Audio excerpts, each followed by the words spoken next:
Myles Garrett said a fan pulled up beside him, asked him to take a picture. He took a picture, and the guy slapped him. Myles Garrett. I think he said he struck him with his fist. Yes. Well, he punched him. Okay, he punched him. Yeah. And Myles Garrett tweeted, you know, it was a love tap, blah, blah, blah. He did nothing. So for him, I'm trying to get, hold on, a total stranger punches you and you laughs about it.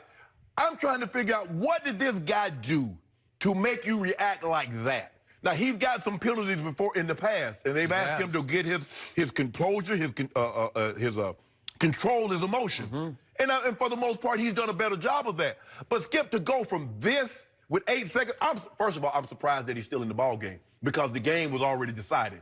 Because the last thing what's the last thing you want, Skip? He rushes the passer. The offensive line cuts him, blows his knee out, and a meaningless good when the game is already decided. So I was surprised that he's in the ball game. And for you to react like this, and I'm like, why was it so important for him, for Myles Garrett to finish him all the way to the ground and still be on top of him and like that?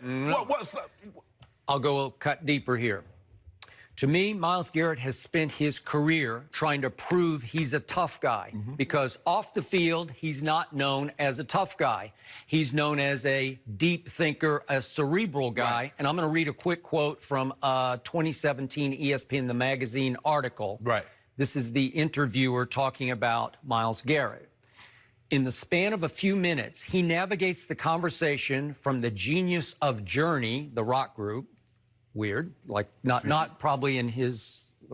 You wouldn't think. You wouldn't think. Okay, genius of Journey to the true nature of astrophysicist Neil deGrasse Tyson's power, and how the words of Maya Angelou can infuse every cell of your body with light and love. And that's before Myles Garrett gets to paleontology. Deep thinker going on here. Antithesis of what we think of as a big, bad, bruising defensive end.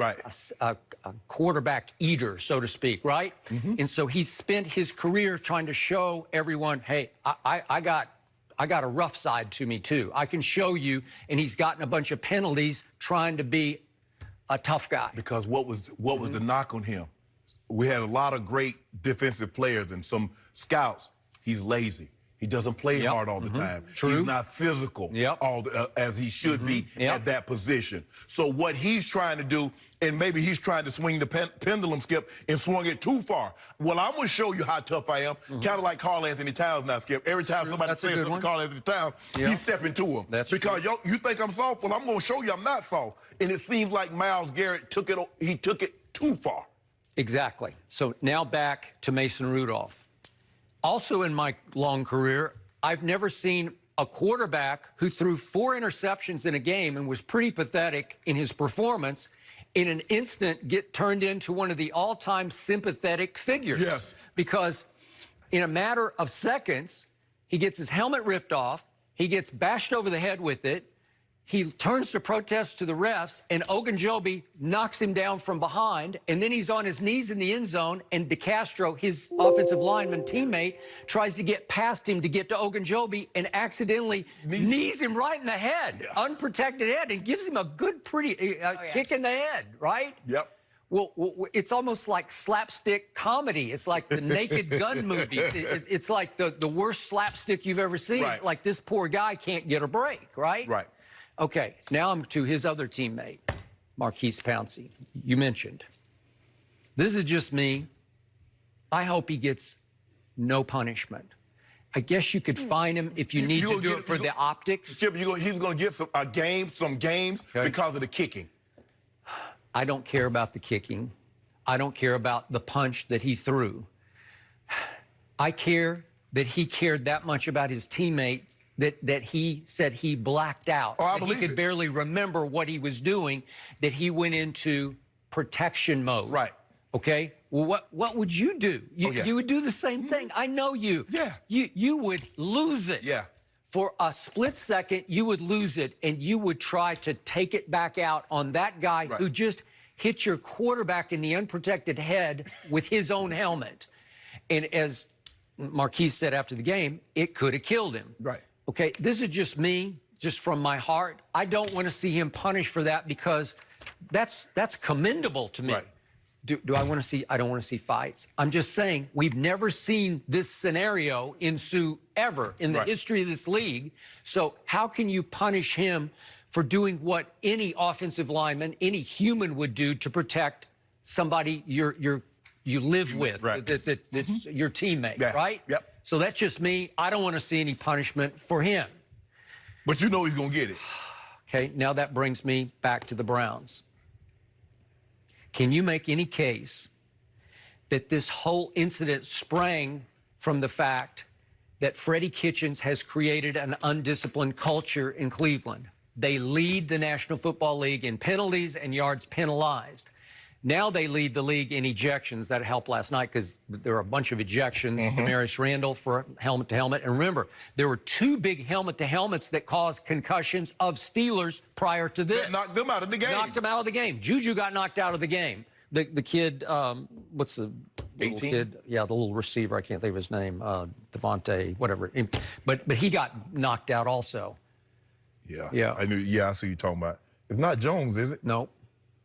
Johnson, yeah, Deontay Johnson. Okay. So he got one from Demarius Randall, who got ejected from the game. Right. So now you've had 2, and Juju they didn't even throw a flag, and he got double helmet shots, right?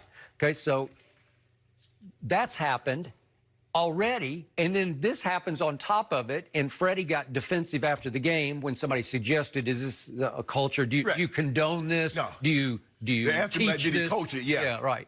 No. Yeah, I mean, look, Skip, I don't remember any coach. I mean, these coaches teach, I want you to be physical. Yep. I want you to knock their tails off. Yep. They use a little harsher language, but we get the idea. Now, procedure penalties, I've been around D-line coaches since I need you to get off the ball. And they're willing to accept some false starts, Skip, because you're trying to anticipate the snap of the ball, because he who hesitates beat, especially in a game of inches. Yeah. So you get that. But I've never had a coach says, I want you to go out there and deliberately try and hurt somebody.